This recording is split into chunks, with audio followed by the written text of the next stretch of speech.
ख़बरदार, तव्हां बि पंहिंजे नक जा वार पटींदा आहियो त उन जा वॾा नुक़सान आहिनि।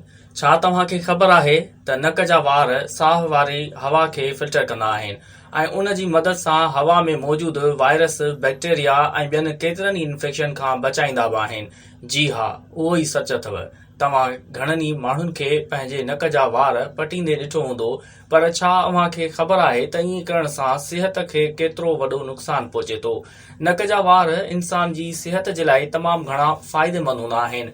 नक जे वारनि जी मदद सां इंसान खे हवा साफ़ मिले थी ऐं उन सां गॾोगॾु नक में वेंदड़ मिटी जरासीम खे बि रोकण में मदद कंदा आहिनि। डॉक्टरनि जो चवणु आहे त जॾहिं नक में वार न हूंदा त नक साफ़ हूंदो त जरासीम आसानीअ सां नक जे ज़रिए अंदरि जिस्म में दाख़िल थींदा आहिनि, जंहिं जे करे मुख़्तलिफ़ बीमारियुनि में इंसान वकोड़जी वेंदो आहे। पर जेकॾहिं नक जा वार हूंदा त उहे उन जरासीमनि खे अंदरि वञण न ॾींदा, उहे उन्हनि खे उते ई रोकींदा। पर डॉक्टरनि जो इहो बि चवणु आहे त तव्हां नक जा वार भली नंढा कयो, पर सफ़ा क्लीन बि न कयो। जीअं त तव्हांजी अखियुनि जे चौधारी मथे में सूर हूंदो आहे, उन सां गॾोगॾु तव्हां खे साह खणण में बि तकलीफ़ थींदी हूंदी। तव्हां जे नक जे अंदरि दाख़िल थींदड़ जरासीमनि खे रोकण में अहम किरदारु उहे नक जा वार ई अदा करे सघनि था।